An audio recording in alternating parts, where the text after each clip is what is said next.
Alhamdulillahi Rabbil Alamin. Wassalatu wassalamu ala ashrafil anbiya wal mursalin. Nahmaduhu wa nasta'inuhu wa nastaghfiruh. Wa na'udhu billahi min shururi anfusina wa min sayyiati a'malina. Man yahdihillahu fala mudilla lah wa man yudlil fala hadiya lah. Rabbi shrah li sadri wa yassir li amri wahlul 'uqdatam min lisani yafqahu qawli. Amma ba'd. Alhamdulillah, bersyukur kepada Allah Subhanahu wa taala kerana dapat bersama pada malam ini. Insya-Allah pada malam ini saya akan sambung perbincangan hadis-hadis dalam kitab Sunan An-Nasa'i rahimahullah. Yang mana pada malam ni kita masuk tajuk yang baru, iaitu Kitabul Masajid, iaitu kitab berkenaan dengan masjid. Ini tajuk besar yang ke-8, iaitu Kitabul Masajid. Bab yang pertama, kelebihan membina masjid. Al-fadlu fi bina'il masajid. Jadi masajid itu jamak. Kalimah masjid ini dalam bahasa Arab, kalimah mufradnya masjidun. Masjidun dengan erti tempat sujud.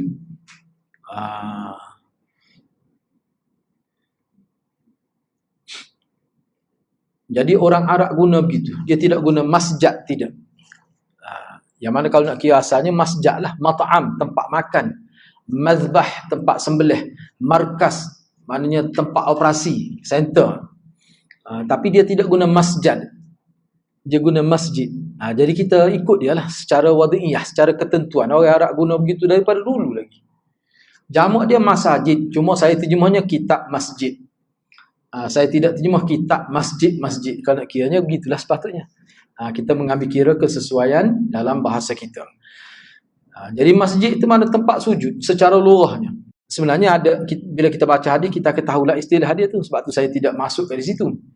Cuma secara istilahnya masjid dalam konteks istilah syar'i, dalam perbincangan kita ni, bina masjid dengan erti bina tempat ibadat salat yang khusus. Yang khusus, yang ada binaan, yang ada bangunan.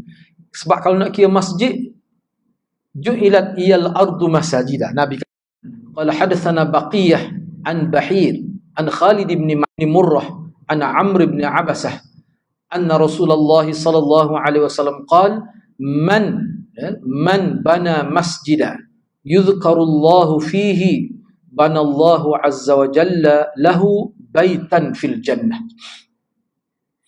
Imam Nasa'i dengan sanad yang telah meriwayatkan hadis ini daripada Amr bin Abasah, bahawa jadi Amr bin Abasah menyebutkan bahawa Rasulullah sallallahu alaihi wasallam telah bersabda.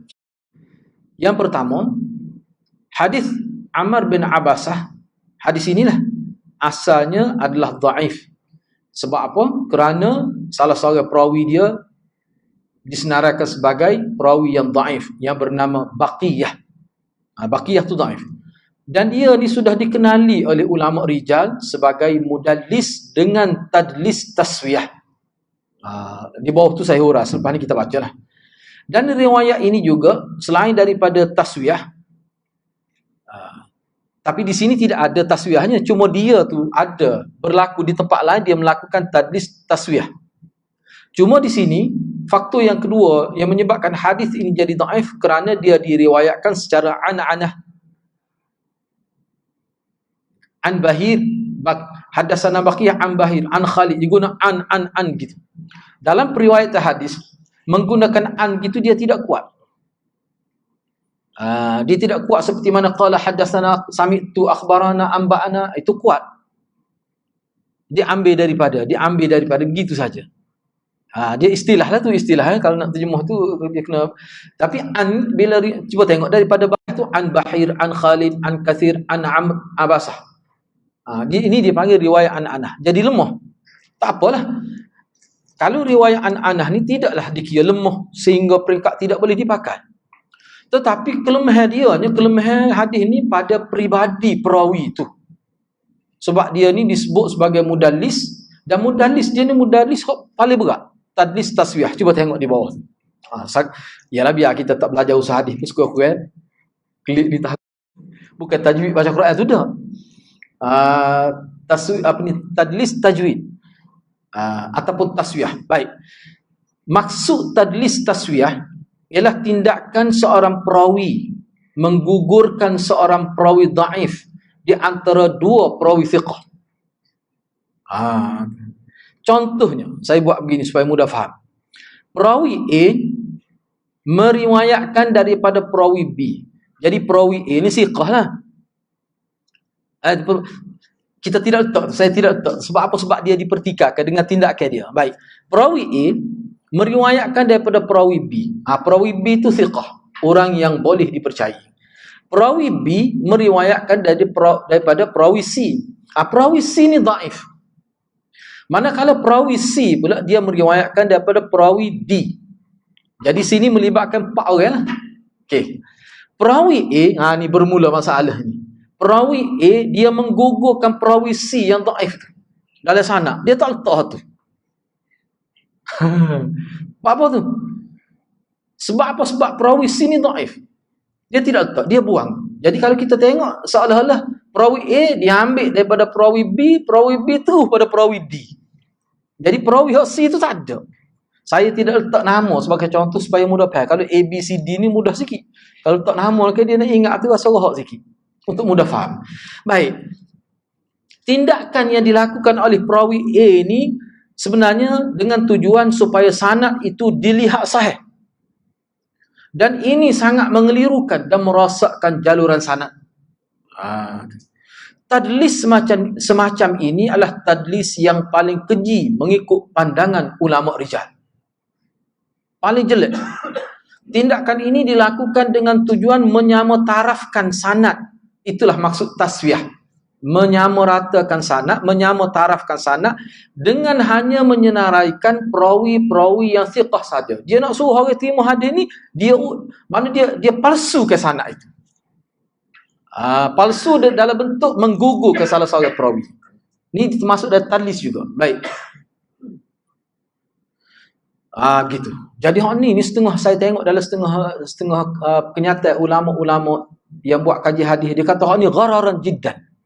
Penipu yang sangat penipu. Orang kata penipu hangit ni. Ni perawi yang penipu hangit. Dia istilah penipu hangit. Maknanya sengaja dia buat tu, memang berdosa lah dia ni. Sengaja. Kan ada juga kan orang kita kan berlaku gitu. Nah, bila dia cerita satu-satu cerita, dia tak royak dia ambil daripada siapa. Sebab dia tahu dah kalau royak, orang tak akan terima cerita tu. Dia buat, itulah malah tadlis. Susuk puca dia panggil. Ni tadlis yang paling berat. Kalau mengikut ulama, dia panggil tadlis taswiyah.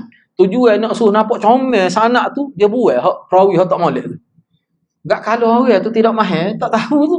Kalau katalah orang baca hadis, dia tidak tahu perawi tu. Kecuali ulama-ulama kita dulu sebab dia cek sesa. Dengan tarikh mati bila, siapa dia tu, guru dia, dia kena pasti. Ni. Jadi itulah sebab hadis ni jadi dhaif. Baik. Namun hadis ini dikira sebagai sahih dengan sebab sokongan hadis-hadis lain. Banyak hadisnya, sekitar 7 hadis. Cuma saya tidak kemukakan semuanya. Bahkan saya sebut sebahagian. Misalnya Imam Bukhari dan Muslim dan juga selain daripada Imam Bukhari dan Muslim telah meriwayatkan hadis Uthman radhiyallahu anhu dan selainnya berkenaan isu kelebihan membina masjid. Jadi oleh kerana ada banyak lagi hadis lain, maka hadis dia ni diterima kerana sokongan hadis lain. Mana semata-mata nak terima hadis ni dengan riwayat ni, dengan sanad ni tak ada. Isi dia tu boleh, isi dia tu sama ya. Kalau ada beza pun beberapa kalimah ya lah. Tu. Sebab tu saya kata isu yang sama dibincangkan tetapi sanad berbeza. Jadi hadis ni diterima kerana melihat kepada sanad hadis lain. Itu maksud dia. Okey, baik. Sini dia sebenarnya lebih kurang 7 hadis. Saya bawa satu saja. Cuba tengok nombor 2 tu. Uthman bin Affan telah berkata, ni hak sahih ni, hak sahih berkenaan dengan kelebihan masjid ni. Inilah yang menjadi penyokong kepada hadis Amr bin Abbasah tu. Yang ada baqiyah itu. Jadi dalam riwayat Uthman ni tak ada lah baqiyah tu. Uthman bin Affan telah berkata. Jadi kata-kata Sayyidina Uthman ni ketika mana orang ramai bercakap-cakap tentang beliau sewaktu beliau sedang membina masjid Rasulullah. Sayyidina Uthman ni dia beli tanah yang luas jugalah. untuk diwakafkan. Sebab itulah sekarang ni Masjid Madinah tu sebahagian besar, bukan sebahagian kecil, besar juga bahagian itu adalah tanah Sayyidina Uthman. Cuba bayangkanlah. Sebab tu dalam kitab sebut, kalau hak tu pada dah dia nak masuk surga, boleh jadi padan hak tu dengan perjuangan dia. Siapa hak tu saja. Tak kira lagi hak kita duk puji dia tak. Makna cuba bayangkan pada 1400 tahun dulu, seluruh dunia pergi semaya di masjid. Enggak tanah dia tu. Besar juga tu. Kayak anak yatim dua beradik tu, Sayyidina Uthman beli. Ketika itulah orang adalah orang duk bercakap-cakap, Allah bagus Sayyidina Uthman ni sanggup habis duit gini. Maknanya ada pro kontra lah. Popok munafik kira-kiranya buat nganyi ke dia, duk memperlekeh dia macam-macam lah. Dia kata. Cuma saya ambil dari sudut positif, orang duk bercakap-cakap lah, sanggup nah habis duit gitu more banyak untuk beli tanah wakaf untuk digunakan oleh orang ramai. Situlah Sayyidina Uthman pun baca hadis ni. Sayyidina Uthman kata, mu duk kata kepada aku gini. Aku buat gini ni kerana aku mendengar Rasulullah sallallahu alaihi wasallam bersabda. Ni Nabi Sayyidina Uthman dengar sendiri dengan telinga dia. Sebab dalam hadis tu dipanggil sami'tu Rasulullah. Mana saya dengar sendiri. Bila kata sami'tu ni kuatlah. Apa yang Nabi kata? Sesiapa yang membina masjid, kata salah seorang perawi, Bukair, dia kata, saya ingat beliau berkata, semata-mata sesiapa yang membina masjid semata-mata mencari redha Allah, maka Allah akan membina untuknya sebuah rumah dalam syurga. Dalam satu riwayat disebutkan Allah akan membina untuknya binaan seumpama itu dalam syurga. Jadi maknanya makna hadis ni sama dengan makna hadis dalam riwayat Amr bin Abbasah. Kalau ada bakiyah itu. Cuma hak tu nak pakai hak tu dia kena guna sanad ni. Tak boleh guna sanad sebab hadis ni dia kira sanad. Kadang-kadang satu hadis 50 sanad, ulama kira sebagai 50 hadis. Tu. Untuk orang awam ni tak perlulah gitu. Ni untuk pengkaji-pengkaji ulama-ulama, dia bagi dia pentinglah. Baik. Begitulah. Baik. Cuba tengok nombor 2. Hadis yang dikemukakan oleh Imam An-Nasa'i dalam bab ini menunjukkan kelebihan yang dijanjikan oleh Allah Subhanahu wa taala kepada orang yang membina masjid. Allah sendiri yang berjanji. Nabi sebutlah, tapi Allah janji. Allah akan bina. Nabi sebut. Itu besarlah. Baik, yang ketiga, tujuan Nabi menyebutkan kalimah masjid dalam bentuk nakirah adalah untuk meluaskan makna pembinaan masjid. Ianya merangkumi mana-mana masjid yang dibina, sama ada ianya bersaiz besar atau kecil, cantik atau tidak cantik, mahal atau murah dan sebagainya. Orang yang terlibat pasti akan mendapat kelebihan yang dijanjikan oleh Allah Subhanahu wa taala. Okey, cuba tengok teks. Mungkin bagi yang tidak belajar bahasa Arab, dia tak faham apa itu nakirah. Tetapi dengan pemahaman ini dia keluar hukum daripada hadis ini. Cuba tengok. Saya baca semula hadis ni. Man, cuba tengok baris yang kedua, muka hadis 688 itulah. Man bana masjidan. Itu dia panggil nakirah. Nakirah ni lawan kepada makrifah itulah. Nakirah ni mana umum, masjid, tidak tentu masjid mana. Kalau kata al-masjid, mana masjid itu. Ini tidak masjid, dan kita boleh terjemah ini, sesiapa yang bina mana-mana masjid. Besarkah, kecilkah, mahalkah, murahkah, atau bagaimana sekalipun asal dia masjid. Itu makna nakirah. Jadi boleh difaham makna begitu. Itu penting tu bahasa Arab tu. Sebab itulah daripada kalimah yang Nabi guna, Nabi umumkan makna masjid itu, maka ulama faham bahawa apa sahaja, bentuk macam mana, saiz bagaimana, mahal ke murah ke, nampak kita kata guna kayu ke ataupun guna pelepah tama ke, asal dipanggil masjid, maka dia akan dapat kelebihan ini. Itu maksud dianya. Kebanyakan ulama menyebutkan penggunaan nakirah di sini bermaksud mubalaghah, iaitu sesiapa sahaja terlibat dengan kadar tertentu dalam pembinaan masjid, maka masing-masing akan mendapat kelebihan berdasarkan kadar sumbangan mereka. Maknanya kalau kita bahagi RM50 saja untuk bangun masjid, mana Allah akan balas kepada kita dengan nilai RM50 tu. Tapi kena ingatlah, Allah dia tidak balas dengan RM50, diganda sampai 700 kali ganda, bahkan diganda berkali-kali lagi. Tapi kukuk mana pun, kalau nak banding dengan orang ni, kita kira sama-sama ikhlas lah. Tak usah tanya lah, kalau tak ikhlas ke mana, hak tu bagai basic dah tu. Hak tu bagai basic dah tu. Tentu dah ikhlas ke tak ikhlas, kita tak boleh jajak petang lagi lah. Baik, katakanlah sama-sama ikhlas lah kita letak. Kita tak besar, itu masalah hati. Katakanlah yang ni RM50. Derma tu, yang itu RM50,000. Tentu tidak sama, tapi dia akan dapat kelebihan. Tu kan. Itu maknanya untuk mubalaghah. Mubalaghah apa? Pasti dapat. Pasti dapat. Berdasarkan kepada kadar sumbangan dia. Saya ingat orang tua ceritalah. Sebab saya ni di Pondok Kenali. Masjid Tok Kenali tu dulu hidup. Dia orang kampung yang tak ada duit, dia ambil tanah di kawasan rumah dia. Dia letak satu berdi, dia pergi masuk ke dalam tapak untuk buat masjid. Sebab orang miskin. Cuba bayangkan siapa sekarang masih beroperasi lagi masjid tu. Dia boleh jadi mati lama, hancur lebur. Tetap akan dapat kebaikan. Walaupun seberdi saja.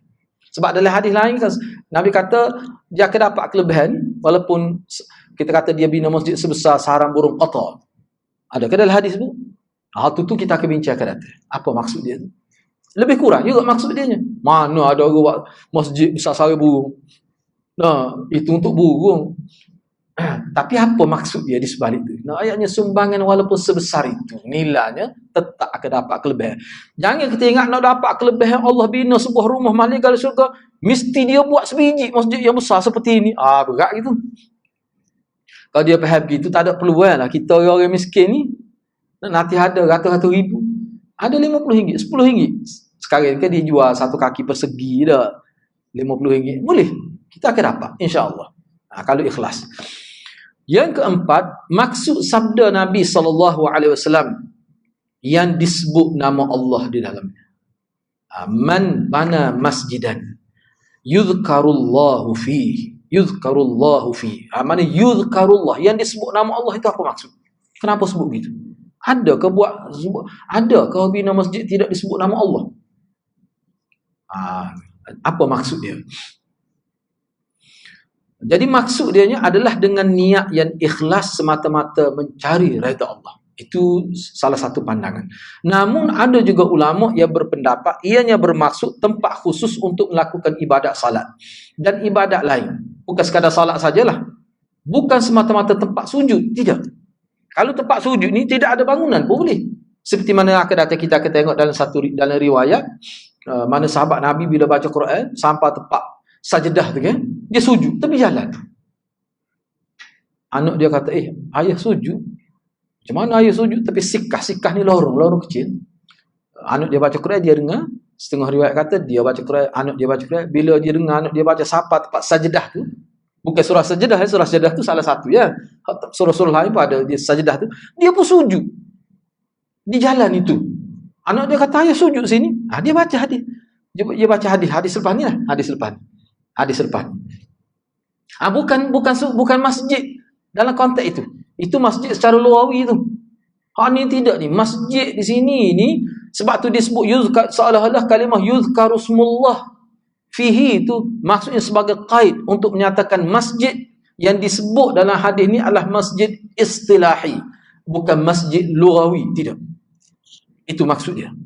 Maknanya masjid seperti ini lah masjid Angga, masjid Telipuk, masjid itu. Bukan kalau nak kira masjid tempat sujud, jalan raya tu masjid. Asalkan tidak, sebab ni kita ada bincang juga, asalkan nyata tidak ada najis, semua tu masjid. Itu lughawi, secara lughah. Ni tidak. Bina ni dalam bentuk binaan. Ini adalah kerana perkataan masjid dari sudut lughah adalah tempat sujud yang tidak terbatas pada tempat dan kawasan yang tertentu. Mana-mana tempat yang bersih boleh jadi ke tempat sujud walaupun bukan dalam bangunan yang khusus. Itu secara lughah. Jadi maknanya hadis ni bincang secara istilahi. Yang kelima, dalam riwayat Uthman radhiyallahu anhu menyebutkan Allah akan membina untuknya, yakni pembina masjid, seumpama yang dibinanya. Ada dari riwayat Sayyidina Uthman sebut gitu. Bagi sesiapa yang bina masjid dengan ikhlas lah, Allah akan bina untuknya seumpama yang dibinanya. Para ulama berbeza pandangan dalam memahami maksud seumpama seperti yang terdapat dalam riwayat Uthman. Siapa dia bina masjid, Allah akan buat binaan dalam syurga dengan binaan yang seumpama binaan yang dia buat. Macam mana? Kau dia boleh masjid dalam syurga, supaya masjid ni dalam dunia, ataupun maksudnya macam mana? Dia begini, hadis ni oleh kerana dia dianggap sebagai wahyu, ulama bincang setiap kalimah. Supaya Quran juga. Jadi para ulama berbeza pandangan lah.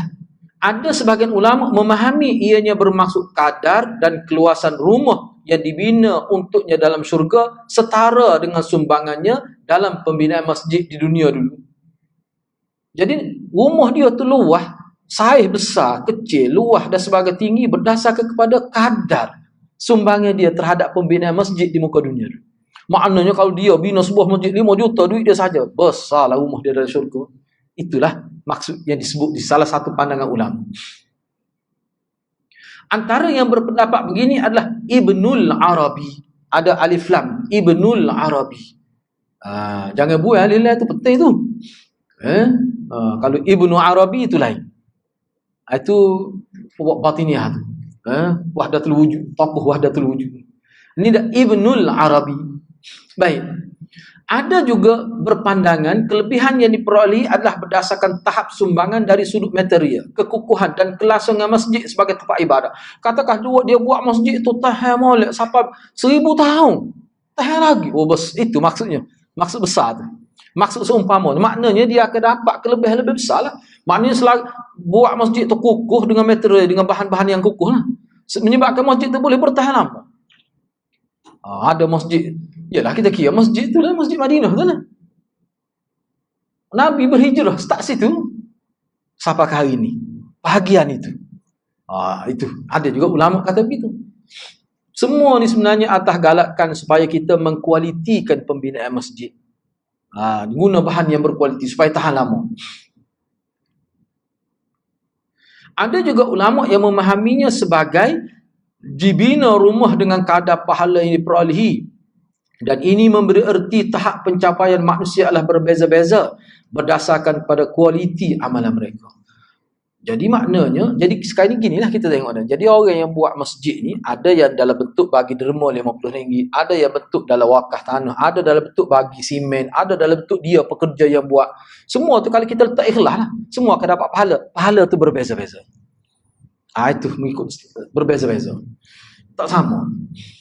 Namun Imam An-Nawawi berpendapat seumpama yang dibina dalam hadis Sayyidina Uthman itu dia memberi dua maksud. Ini kata Imam Nawawi rahimahullah. Yang pertama, Allah akan membina untuknya binaan seumpama rumah yang mana sifatnya tidak pernah dilihat oleh mata kasar manusia, tidak pernah didengar oleh telinga manusia dan tidak pernah terlintas dalam sanubari manusia. Mana rumah yang Allah bina tu nak ucap dengan kata-kata sebagai rumah paling cantik tak boleh nak ucap. Sebab apa? Tak pernah tengok. Maknanya cantik sungguh. Sesuai dengan nikmat syurga. Tu. Ni rapat jik ni. Imam Nawawi nak sebut ni. Nak comel telajak. Gitulah maksud dia. Itu maksud seumpama tu. Itu yang pertama. Yang kedua, kelebihannya adalah melebihi rumah-rumah yang ada dalam syurga. Sebagaimana kelebihan masjid berbanding rumah-rumah di dunia. Kalau kita nak banding masjid dengan rumah, jauh lebih berkat masjid. Lebih baik masjid dari segi pandangan agama. Begitulah juga rumah yang diperoleh hasil daripada bina masjid di dunia, rumah tu mempunyai kelebihan daripada rumah-rumah dalam syurga biasa. Itu kata Imam An-Nawawi rahimahullah. Baik, seterusnya kita pergi kepada seterusnya 137 kan. Bab yang kedua. Bab yang kedua ni al-mubahatu fil masajid. Yakni berbangga dengan membina masjid. Berbangga di sini dia ada beberapa maksud. Maksud pertama berbangga ni maknanya berlumba-lumba untuk bina masjid yang cantik sehingga menghabiskan duit. Misalnya kata lampu tengah tu saja perhiasan tu harga RM500,000. Mana lampu tu saja boleh sebuah masjid. Misalnya tak bazir tu. Itu maksud dia sini perbincangan. Sebab tu saya senaraikan juga beberapa pandangan ulama lah secara ringkas. Sebab dia banyak, cuma kalau kita tengok-tengok tu kita boleh tadakhul, boleh serak-serak masuk dia punya makna tu. Baik. Jadi berbangga. Masjid kawai comel. Tengok tai ni mari daripada Itali. Misalnya lepas tu mari musim puasa bulan Ramadan saja. Tu berbangga-bangga. Dia kena ingat lagi ni sebelum kita bincang, saya nak sebut dalam mukaddimah tajuk ni. Ulama bincang perkara ni dari sudut perbelanjaan duit tu dari segi authority, kita kata aulawiyat. Dari segi priority dia. Mana kalau masyarakat tu kaya buat macam itu, itulah yang cerita. Ni kadang-kadang masyarakat ramai lagi yang tak cukup keperluan asasi tu. Sama-sama musim sekarang kita kata dah. Orang ramai, orang miskin tak ada. Tiba-tiba buat masjid harga 10 juta. Misalnya. Padahal masjid ada ni pun tak penuh lagi.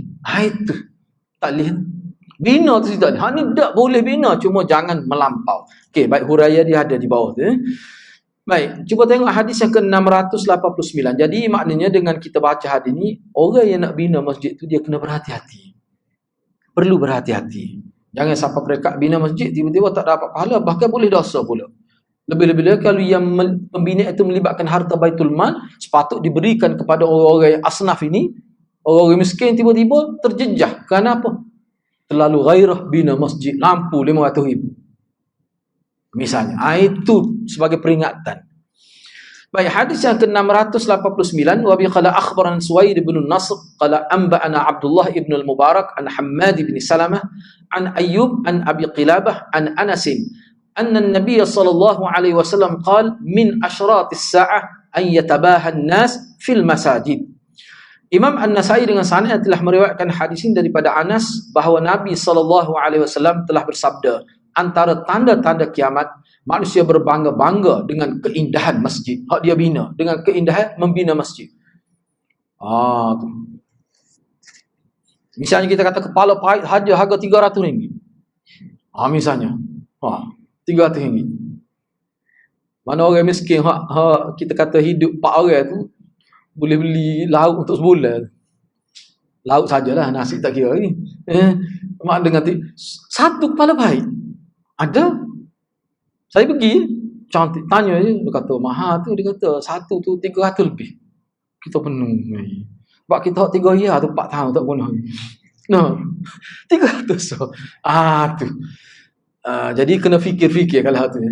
Kena fikir, itu maksudnya kena fikir. Saya tidak nak kata haram, tapi fikirlah. Kita nak buat banyak ni fikir. Kita kata kalau 300 ni keluar air melu, boleh kira. No. Tak boleh ambil air semaya lah Ustaz. Ada pahit biasa sudah. Janganlah mahal sangat. Beli yang berkualiti. Tapi janganlah yang mahal sampai 300 lebih. Ada lagi yang mahal lagi pada tu. Saya pernah jumpa pengalaman kita kuliah lah. Tak apalah. Itu maksud dia. Ini peringatan daripada Nabi. Baik, cuba kita tengok perbincangan hadis bab hadis bab iaitu hadis Anas ni sahih. Hadis status dia lah. Yang kedua, hadis yang dimukakan oleh Imam Nasai dalam bab ini menunjukkan celaan berbangga dalam pembinaan masjid kerana kecantikan dia. Sehingga duk sahulah duk sebut pada waktu kawan-kawan comel masjid dah. Pasal kipas putih pada dah putih masjid dah. Misal duk bangga, tu tak ada. Sebenarnya banyak lagi, cuba kita tengoklah di bawah ni.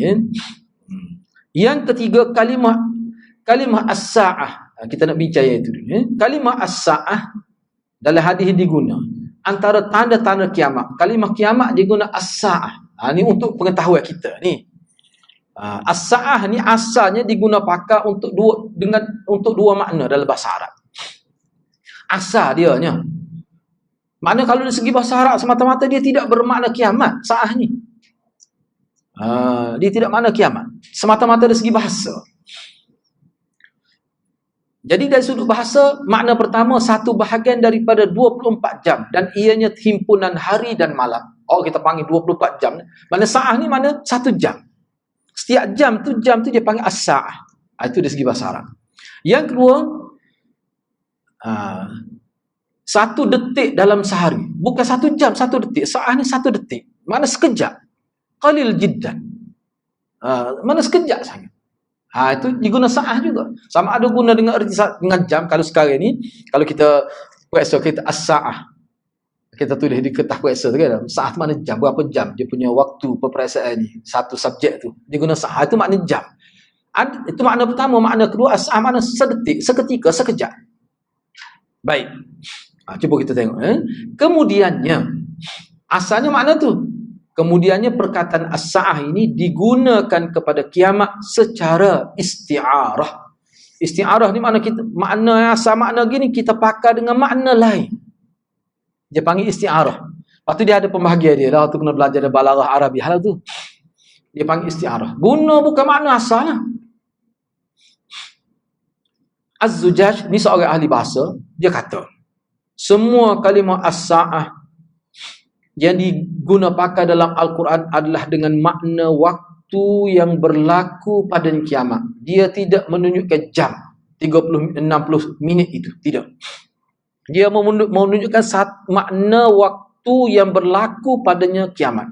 Yang dimaksudkan adalah waktu yang singkat dan ringkas tetapi berlaku peristiwa yang sangat besar. Maknanya dia ambil pakai makna yang kedua tadi, sedetik. Sebab kiamat ni berlaku sekejap, cepuk, berlaku tu mati. Dalam hadis pun ada disebut, setengah tu baru siap masak, tak sempat nak makan, mati. Setengah tu sedang memerah dia punya susu, diambil apa ni? Ambil susu, ambil binatang tu. Tengah perah tu tak ada minum pun, berlaku sedetik saja. Kemusnahan tu. Ringkas. Berlaku kemusnahan secara total. Dia ambil makna itu. Oleh kerana kiamat berlaku dalam masa sangat singkat, maka ianya dinamakan as-sa'ah. Makna dia ni lebih dekat dengan makna yang kedua tadi. Biar kita tahulah, supaya kita tahu punya sebab itu dinamakan as-sa'ah, kiamat itu. Yang keempat, dalam hadis bab terdapat salah satu tanda kenabian, iaitu ketepatan membuat kenyataan yang akan berlaku di akhir zaman. Saya malah nak guna ramalan. Ketepatan meramal. Takut orang kata bunyi macam ramal ni. Biasa sebab kalau ramal ni biasa dia guna istilah untuk ahli-ahli bomoh, ahli sihir. Tu ramal, ilmu ramal dia panggil. Dalam bahasa ilmu ramal. Ni mana ketepatan menyebut peristiwa yang akan berlaku di akhir zaman. Itu antara alamat nubuah tu, tanda kenabian. Sebab tu juga ada, dia boleh meramal, dia boleh jangka berlaku sesuatu. Bila dia mari, dia tekan tukak dia tipu, dia kata ni anak jantan ni. Ni anak lelaki ni. Nanti dia besar, dia akan jadi hafiz.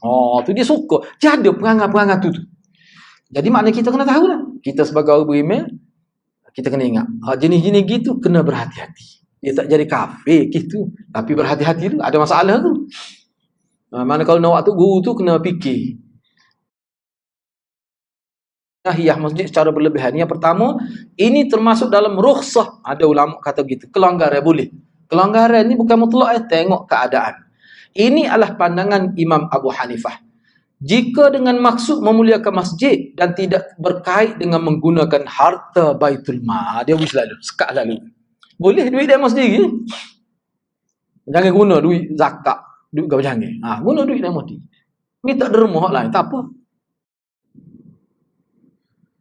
Yang kedua, kata-kata Ibnul Munayyid. Kalau Hafiz Ibn Hajar ni banyak juga dia nakalkan perkataan Ibnul Munayyid. Ini dalam Fathul Bari ni, dalam Fathul Bari. Kata Ibnul Munayyid, setelah masyarakat ini luas sikit. Maknanya dia memperluaskan makna rukhsah itu. Dia kata sebab gini, ramai juga ulama kata tidak boleh. Tak apalah. Kata Ibnul Munayyid, setelah masyarakat membina rumah mereka dengan binaan yang mewah dan dihiasi dengan perhiasan yang menarik pandangan, maka munasabah dibuat perubahan pada pembinaan masjid agar seiring dengan perkembangan sosio kehidupan masyarakat dan agar masjid tidak dilihat dengan pandangan hina dan menjengkelkan. Maknanya pandangan Ibnu Munayyid ni, maknanya pembinaan masjid ni kena ambil kira juga biar dia melebihi daripada rumah tu, keselesaan dia. Sebenarnya dalam syarah Bukhari pada sebut. Dulu saya ingat guru saya Maulana pernah bincang juga ni di Air Paksi dulu. Pernah bincang dalam pengajian Bukhari. Ini antara pandangan ni lah. Mana boleh. Janganlah, maknanya rumah semua ada aircon, hebat. Mari masjid panas ketuk. Lepas tu kotor, tengok pun Allah. Mana kalau serabut-serabut, mari kau serabut. Ni tak maknanya masjid bila kita mari tenang. Tenang tu maknanya kebersihan. Mana kalau kata ada aircon pun tidak dikira mewah. Sebab rumah pada aircon. Bilik air pada aircon. Jadi itu maksud dia. Maknanya apa? Maknanya perkara ini termasuk dalam kita kata keadaan lah. Mengikut keadaan. Boleh jadi aku datang rumah, orang bina rumah hebat. Masjid pun kita boleh buat lebih lagi pada itu. Tengok keadaan. Kalau kita perhatikan pandangan ini sebenarnya bagus. Sebab apa? Sebab dia fokus kepada manusia lebih daripada fokus fizikal. Sebab masjid-masjid ni kita kata fizikal. Masjid cantik. Dia gini ni. Oh, sepah ni pun kita bincang sebenarnya. Kita kata masjid secantik mana pun, dia tidak akan dapat kelebihan seperti Masjid Haram, Masjid Madinah, Masjid Aqsa, Masjid Quba seraya lah. Jadi kalau awak buat lagi gini pun, pahala serupa je dengan masjid mana-mana pun. Hak lebihnya 3 ataupun 4 tu je. Setengah riwayat sebut 3. Masjid Haram, Masjid Haza, wa Masjid Aqsa. Lepas tu lagi, Masjid Quba dalam riwayat lain. Mana 4 tu je. Hak ni memang boleh kita pergi dengan buat persiapan rapi, musafir, habis duit, boleh. Tapi masjid lain, dah, serupa ya. Misalnya nak pergi niat i'tikaf di Masjid Cordoba di Spanyol. Serupa dengan Masjid Langgar pun. Tak ada beza. Kalau pergi Masjid Haram tak apa. Itu tentu boleh lebih. Akan datang kita akan bincang kelebihan dia sebanyak mana. Sebesar mana kelebihan tu. Masjid kampung kita ni tak ada aircon, panas ketok, kipas putus baca. Ada satu masjid tu saya pergi tu. Saya tengok kipas dia ni memang musing lah. Tapi warna merah. Rupanya karak. Tak ada langsung dah putih. Apa izin kita kata? Selagi tu angin, kita tak akan tukar. Maknanya dia kata, malah bazir. Dia kata tak apa, bagus lah. Masalahnya kapek tu tak ada mana kapek tu. Bulu tak ada. Gua saya kuliah kan jumpa lah kau ni. Kita pun masa kuliah tu kita sini-sini lah sikit. Janganlah masjid jadi tempat debet kalau kata. Rumah tidak sedebet tu. Tiba-tiba masjid debet ketemu. Dia kata, kita tak kipas ke rumah kita. Merah tu tak ada warna tu. Tapi kipas dia tu. Kali kini yang ikhlas doa agaknya. Dia kata dia tak akan tukar lagi tu angin. Kata bagus. Tak apa, jalan aktiviti jalan macam tu. Tak apalah, biarlah. Gitu. Namun perlu diambil perhatian agar perubahan yang dibuat jangan sampai mengganggu musalli. Siapa orang mari tengok tu, dia mari tu tak ingat daripada Allah, dia ingat gitu. Tak boleh sampai gitu dia tu. Itu dalam saya terjemah tu terjemah dalam syarah Fathul Bari ni. Jilid 1 muka surat 243 hingga 244 tu boleh rujuk lah. Baik. 358 bab yang ketiga. Bab yang ketiga, zikru ayyi masjidin wudi'a awalan. Ni. Bab yang membicarakan masjid manakah yang mula-mula didirikan.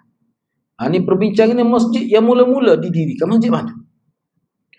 Baik, hadis yang ke-690. Wabi qala akhbarana Ali bin Hujr qala hadathna Ali bin Mushir anil A'mash an Ibrahim qala kuntu aqra'u ala abi al-Quran fi as-sikkah fa idza qara'tu as-sajdah sajada fa qultu ya abati atasjudu fi at-tariq fa qala inni sami'tu Aba Dharr yaqul sa'altu Rasulullah sallallahu alaihi wasallam ayyu masjidin wudi'a awwalan qala al-masjidul haram qultu thumma ayyun qala al-masjidul aqsa qultu wa kam bainahuma qala 40 'ama wal ardu laka masjidun fahaitsuma adrakta as-salah fasalli.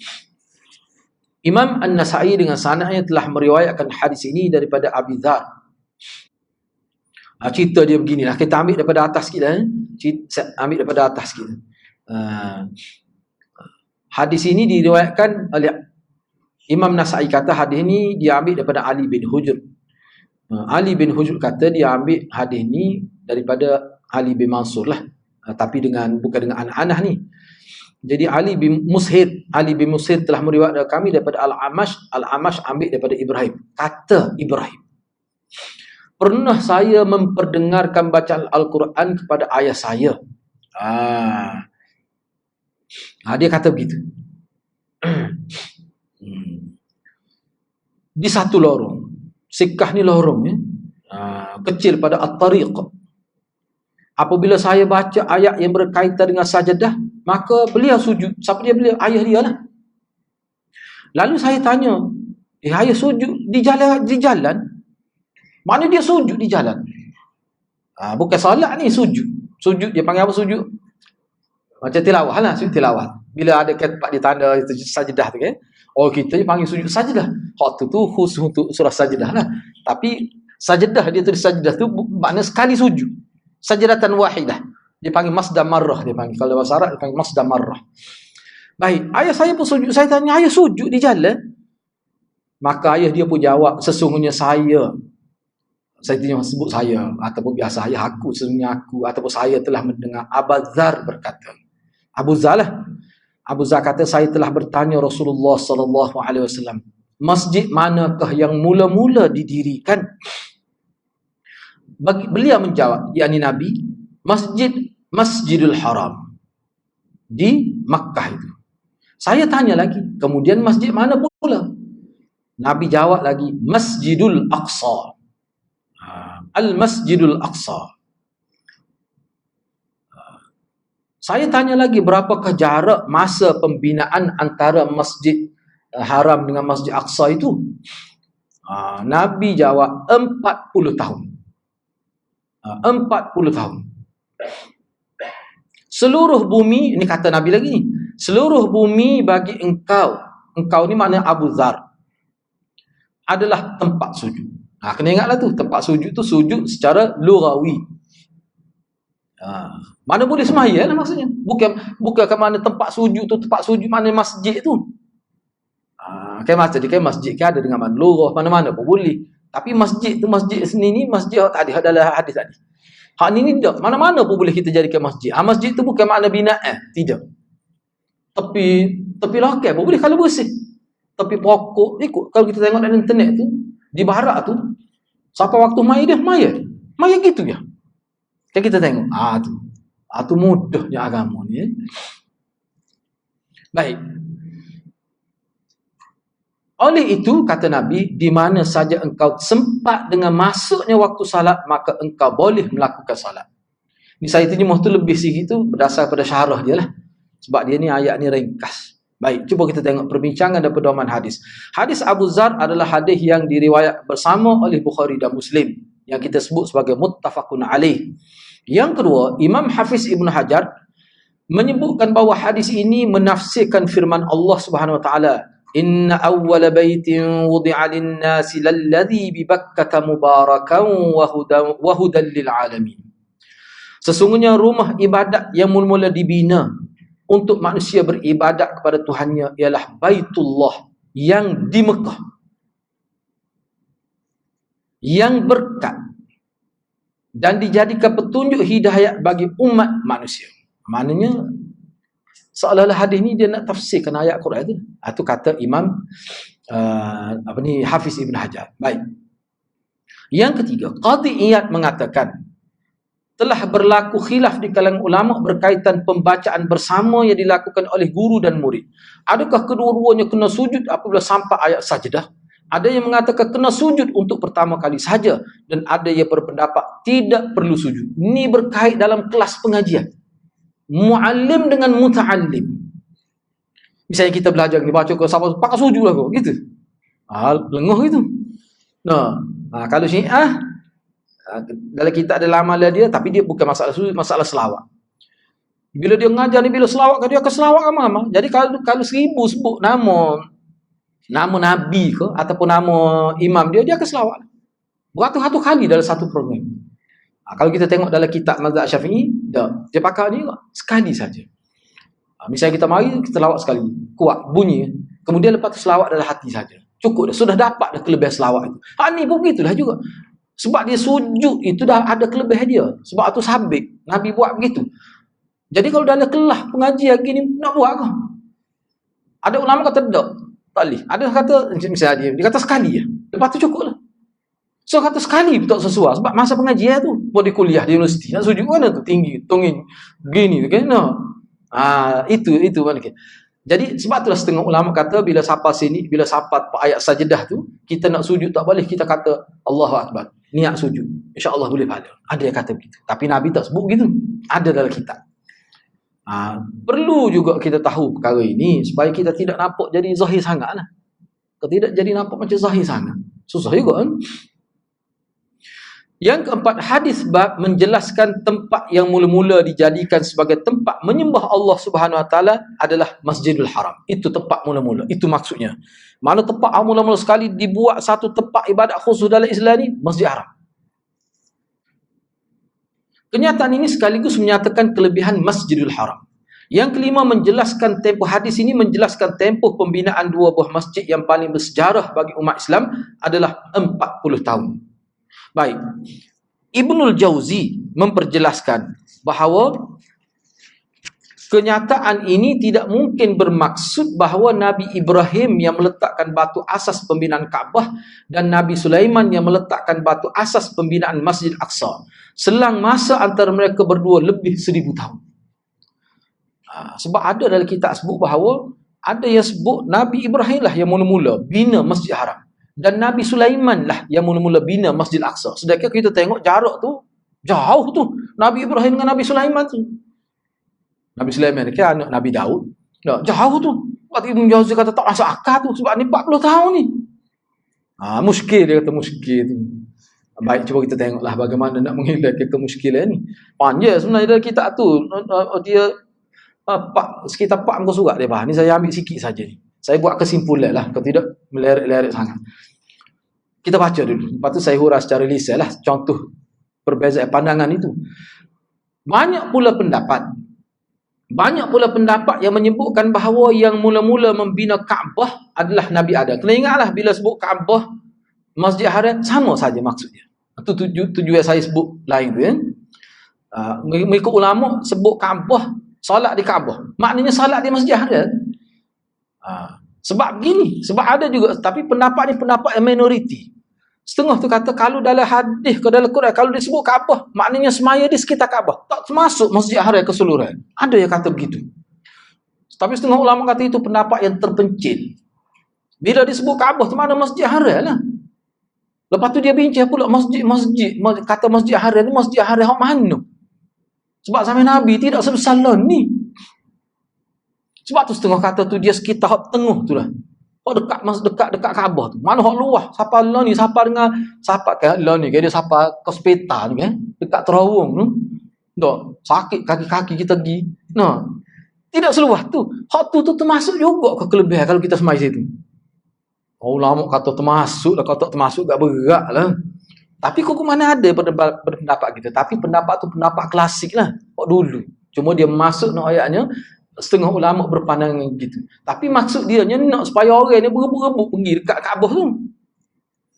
Nak berebut mana? Moga bahagia sebelah ni tak nak berebut dah. Kalau hari raya dia kena subuh tak ada kelik baru boleh duduk dekat Kaabah tu. Hamba kena dah tu. Pernah pergi semaya raya fitrah, raya puasa. Tanya orang hotel tu, dia kata kalau pergi sekitar 3 jam tu, kira-kira insya-Allah boleh masuk dalam masjid bangunan lama. Pergi 3 jam duduk kat sepetan kita kena pergi. Rupanya dia memang haji tak tahu pergi waktu subuh dia tak kelik tu. Dia tak kelik. Enggak kalau kita nak ambil kira Kaabah tak termasuk Masjid Haram ataupun ambil masuk Masjid Haram ni seluas zaman Nabi dulu, hal ni tak kira. Berat gitu. Sebab itulah dalam syarah baru dia kata dok. Benda tu benda nisbiyah, benda relatif. Bila kata Masjid Haram mengikut semasa. Enggak kita tak tahu lagi Masjid Haram seluas mana akan datang. Boleh jadi sekali mana kita tak tahu tu. Mungkin kiamat tak tahu bila. Apa konspirasi duk sebut tu pelawak angin. No, tak boleh pakar tu. Tak boleh pakar tu, tak ada dalil sikit abuk tu. Sebab gini, Profesor Dr. Umar Sulaiman dia kata, dulu berapa lama dah orang kata berlaku kiamat, tak berlaku lagi. Ni ada pula orang, ada sama ada ayat tarikh berlaku. Nabi pun tak sebut, dia nak sebut. Patut dia buat anaya, itu termasuk dalam dia panggil takalluf. Dalam istilah ulama dia panggil takalluf. Takalluf duk berat ke diri, duk bincang benda tu. Tu sebenarnya mudah takalluf. Tak, ulama tak benar takalluf. Dalam istilah tak ada takalluf. Benda tak perlu bincang, tak usah bincang. Bincang juga dia jadi takalluf, membebankan diri. Tak boleh pahala pun waktu tu. Sebab tu ulama bila dia bincang perkara gaib, dia bincang lebih-lebih kurang gitu. Percayalah. Baik, seterusnya. Jadi, maknanya, bagi saya pendapat yang paling sesuai adalah mana Masjid Haram dalam kira-kiranya Masjid Haram hak semasa. Kalau zaman kita ni, Masjid Haram hak luah mana? Tu adalah ni. Maknanya kita pergi maya jerang mana pun, tempat mana asal kau orang panggil Masjid Haram, duduk di kaki lima dia, di kawasan dataran putih tu pun, masih lagi boleh pahala terlebih. Kecuali ada juga setengah ulama kata dia boleh masuk pada sengaja dia malah masuk. Tu setengah ulama bertikaikan. Sebab tu ramai ulama kata maya dalam hotel tak jadi. Mai adalah hotel, dia ada ke? Dia buat hotel tu, dia buat cumi, dia nampak. Hak tu khilaf ulama, ramai ulama kata tak boleh pakai. Ulama Saudi dia kritik tu. Malah lah buat tu. Dah. Kalau tak boleh pergi tu lain kira ni hak sudah segar apa. Kita peterayu lagi sekali nak tahu. Tak sedap, tak puas hati. Jadi kena ingat jadi bila contoh kalau masjid sekarang ni, zaman lah ni, kalau saya tengok dalam internet zaman sekarang ni, zaman Covid ni, lengah masjid. Hak tu kena pergi rapat. Jangan main luar masjid. Dalam keadaan boleh masuk. Sebab ada setengah ulama kata tak boleh. Ada yang kata begitulah. Tapi umumnya kata boleh. Tapi kalau bagi saya lah, kalau boleh masuk, nampak Kaabah tu, dia panggil, dia dalam kitab ada sebut tentang berkat Kaabah tu. Barakah Kaabah. Tengok dia tu kesal lain. Tu dia panggil berkat. Dia lain. Memang lain pun. Kalau kita pergi nampak Kaabah tu memang lain. Perasaan kita, rasa nak menangis. Ingat sejarah kita nak baca dalam kitab tu. Dia ada kesal dia. Baik. Jadi, tujuan supaya faham, bukan boleh kira. Bukan boleh kira. Misalnya ada orang tanya saya di Masjid Liput. Masjid Liput ni jangan. Bagus orang dia Masjid Liput ni. Dia tanya. Dia kata, macam mana dia kata jannatin tajri min tahtihal anhar. Dalam syurga ni sungai tu berada di bawah. Apa maksud di bawah tu? Sakit kepala juga gitu. Apakah maksud dia tidak seperti sungai dalam dunia ni? Sungai dunia kan? Dia dalam bumi tu. Jadi dia kata di bawah dia syurga tu lah ke mana? Kata sakit kepala. Ulama sebut dalam kitab. Di bawah tu maknanya berada di bawah lah. Uruf bila sebut di bawah. Sebab sungai tak ada. Sungai tak ada. Kalau perah lembu tak ada. Sungai tak ada. Itu makna di bawah. Gitu je lah. Tak perlu kita merumit ke keadaan nak faham tu. Biasalah. Sebab dalam syurga ni fenomena dia tidaklah jauh sangat seperti dunia. Cuma dia lebih menarik. Setengah-setengah tu kita tak pernah tengok pun. Sungai mengalir gitu je. Cuma material dia macam mana? Kalau sebenar, tengok saya dah main sungai arak pada. Sungai madu, sungai susu. Benar-benar gitu. Ni misalnya. Memang ada dalam kitab. Memang ada ulama dia berpegang, dia kata orang yang jauh siapa tak nampak Kaabah takkan dapat kelebihan seperti Nabi sebut. Ada juga kelebihan tapi tidak seperti Nabi sebut. Sebab Nabi kata masjid Kaabah. Sebab tu dalam kitab tafsir baru, dalam huraian baru hadis dia urap masuk. Saya tidak masuk di sini. Mungkin kita baca minggu hadapan lah. Sini ada dia buat dalam kitab ni. Dia kata masjid Kaabah di mana masjid haram itulah. Sebab tu ulama dia faham pula.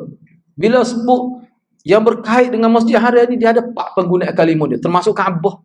Dah ada lagi beberapa kalimah. Tu saya akan sebut minggu hadapan lah. Sini tidak disebut lagi. Okay. Kaabah adalah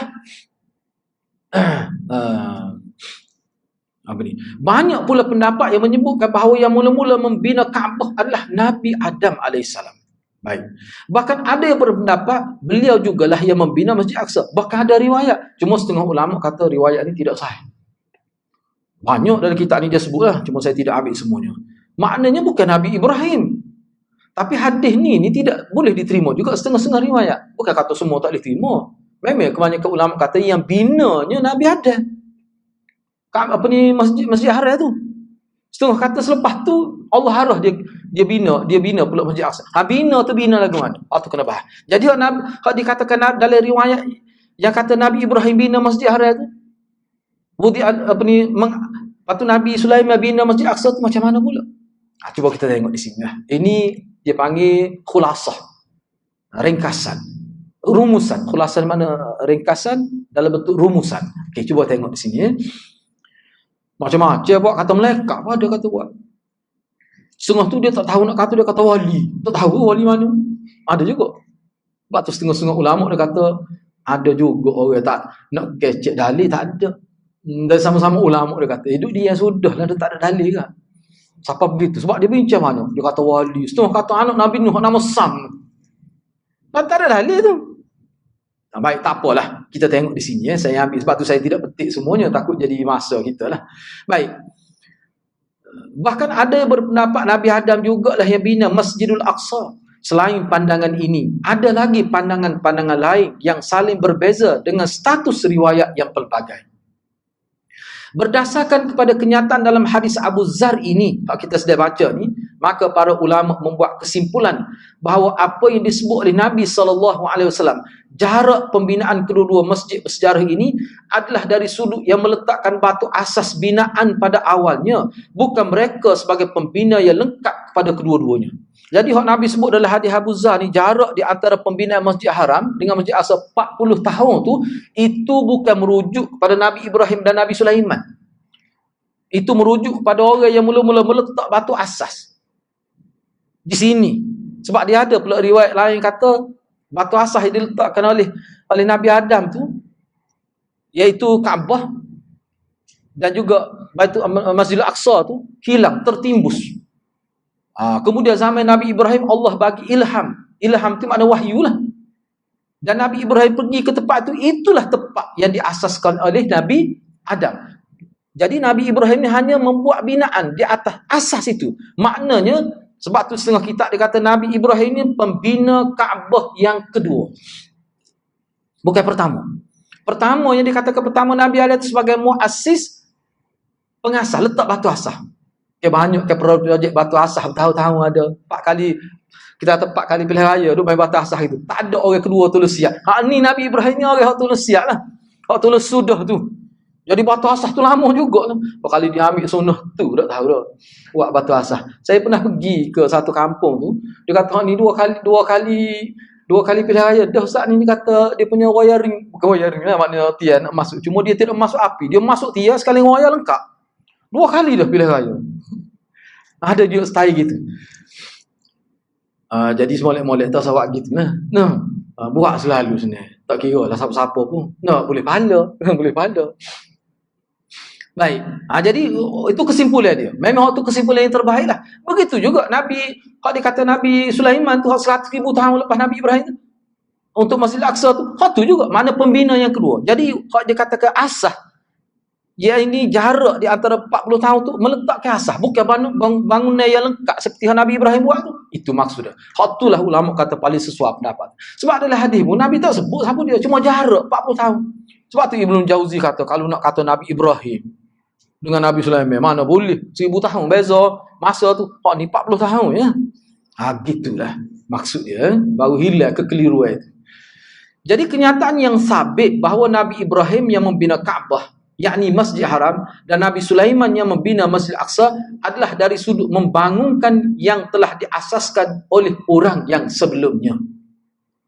Yang keenam, kenyataan Nabi SAW bahawa bumi secara keseluruhannya sebagai tempat, dan sebaik kamu sempat dengan waktu salat di mana-mana tempat, maka salatlah di situ, adalah kenyataan umum yang memberikan. Nabi sebut tentang masjid tu. Masjid mula-mula Masjid Haram, kemudian Masjid Al-Aqsa, kemudian jaraknya 40 tahun. Kemudian Nabi sebut bila mu pergi ke mana-mana, sampai situ masuk waktu salat, semaya situ. Tak perlu dohongga nak pergi ke masjid ada depan, tak perlu. Itu maksud dia dalam syarah sebut gitu. Jadi itulah tujuan saya sebut di sini. Jadi kenyataan Nabi kata begitu, bila kamu sampai di mana-mana, kamu semaya situlah. Kerana semua bumi, setiap inci bumi yang Allah buat ni boleh dijadikan masjid, tempat salat. Baik, kata-kata ini dua perkara. Yang pertama, maksud Nabi daripada kenyataan itu, yang pertama, bumi secara keseluruhan lakukan salat jika terbukti ianya bersih. Dalam agama lain tidak ada begini. Dalam agama lain, bila dia nak salat, bila dia nak ibadat secara khusus, dia kena ada ma'bad ataupun bi'aun dia panggil. Kena ada tempat dia khusus. Dia tak boleh nak semaya mana-mana tempat, tak boleh. Agama lain, dia kena pergi ke tempat khusus. Kita orang Islam tak. Kalau pergi Mekah aja, nak honggau, orang bel duduk jauh, pakai mai itu dia tengok. Dia kira dia pakai kaedah. Contohnya beginilah. Kita nak mari semaya Jumaat di Masjid Muhammadi, duduk ke Bakhia. Tiba-tiba mari orang bel siapa sini. Semaya sini, masjid ni super pergi Masjid Muhammadi. Cuma tu ya juga boleh. Tak ada kata Masjid Muhammadi boleh 500 kelebihan. Sini 250. Tak ada. Tu yang kita nak bincang tu. Hak lebihnya 3 tu ataupun 4 tu. Tu. Baik. Sebahagian ulama menyebutkan pertanyaan Abu Dzar kepada Nabi sallallahu alaihi wasallam salat di Masjid Haram. Ni secara khusus dia perbincangan ni insya-Allah kita bincang pada minggu hadapan insya-Allah. kita berhenti setakat itu dulu. Jadi minggu depan guna nota ni lagi, dan saya akan bagi sambungnya nota dah, insya-Allah. Saya setakat itulah dulu. Mudah-mudahan Allah berkati kita semua. Aqulu qawli hadza wa astaghfirullahal azim li wa lakum. Assalamualaikum warahmatullahi wabarakatuh.